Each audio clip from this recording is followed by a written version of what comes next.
আজ আমি একটা কথা মানলাম যে ভগবান না টানলে কিন্তু তুমি কখনোই তার কাছে পৌঁছাতে পারবে না। যেমন ধরুন আমার বাড়ির থেকে কিন্তু এই মন্দিরটা খুব বেশি একটা দূরে নয়, কত দূর প্রান্ত থেকে লোক এসে এই মন্দিরে পুজো দিয়ে যায়, কিন্তু আমরা কাছে থাকা সত্ত্বেও কিন্তু তার কাছে পৌঁছাতে পারি। আজকে ফাইনালি সেখানে পৌঁছলাম। তো হ্যালো সবাইকে, কেমন আছেন সবাই? আজকে ছিল শ্রাবণ মাসের দ্বিতীয় সোমবার, তার জন্য আমরা চলে গেছিলাম মন্দিরে। আর কোন মন্দিরে গেছিলাম সেটা জানতে হলে অবশ্যই আপনাদের পুরো ভিডিওটা দেখতে হবে। স্টেশনে উঠে সবার প্রথমে টিকিটটা কেটে ফেললাম, আর তারপর চলে আসলো কিন্তু তারপর উঠে পড়লাম ট্রেনে। ট্রেনে উঠে মাকে ভীষণ বিরক্ত করছিলাম, আর ভাই এদিকে ভদ্রতা বজিয়ে রেখে টাটা দিচ্ছে। তারপর আমরা নেমে পড়লাম মেন স্টেশনে। সেখানে নেমেই দেখলাম যে আমাদের মতো লাখ লাখ ভক্তরা হয়তো সেখানেই পুজো দিতে যাচ্ছে।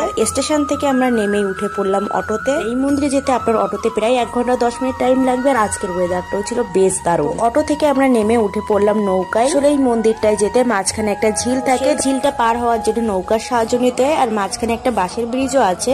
শখের জন্য আমরা নৌকায় উঠে পড়েছিলাম। তারপর আমরা নেমে পড়লাম সেই মন্দিরটার ঘাটে। এবার নেমেই কিন্তু পুজোর জন্য জিনিসপত্র কেনার পালা। তো আমরা পরিবারে যে কজন ছিলাম প্রত্যেকের জন্য একটা করে ডালা কিনে নিলাম। তারপর আমরা চলে গেলাম পুজোর জন্য। লাইনটাও ছিল বেশ বড়। আমরা যেহেতু পৌঁছাতে প্রায় 11টা 12টা লেগে গেছে, আমরা কিন্তু বিশাল ভিড়ের সম্মুখীন হয়েছিলাম। যেখানে যে সব ভাই বোন এক জায়গায়, তো সেখানেও ভীষণ মজা হয়েছিল। এর মধ্যেও চলে এসেছিল একজন, তাকে আমার ভাই কিছু খেতে দিয়ে দিল। কিছুর মধ্যে দিয়ে আমরা প্রায় পৌঁছে গেছিলাম মন্দিরের কাছাকাছি। আর এই বট গাছটাই কিন্তু শোনা যায় এই বট গাছের থেকেই কিন্তু শিবলিঙ্গ উঠেছিল। আর এটা কোথায় বলুন তো? এটা হলো পাগলাখালী শিব মন্দির। যারা এই মন্দিরে গেছে তারা অবশ্যই জানে এখানকার ঠাকুর কতটা জাগ্রত। হয়তো ভিডিওটা দেখে তারা চিনেই ফেলেছে এটা কোথাকার মন্দির। শ্রাবণ মাসের দ্বিতীয় সোমবারে আমরা ঠিক পাগলাখালীর এই মন্দিরটাই জল ঢালতে গেছিলাম। আর এই করতে করতে আমরা পৌঁছে গেলাম প্রায় মন্দিরের ভেতরে।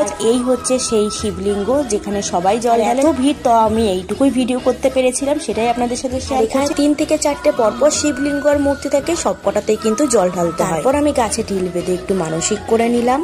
আর তারপর নিয়ে নিলাম খিচুড়ি প্রসাদ। খিচুড়িটা যেন ছিল অমৃত। মন্দিরের নিকটবর্তী একটা মেলা বসেছিল, সেই মেলায় কিছুক্ষণ ঘুরে নিলাম। আর দেখলাম কি সুন্দর জিলেপি ভাজছে।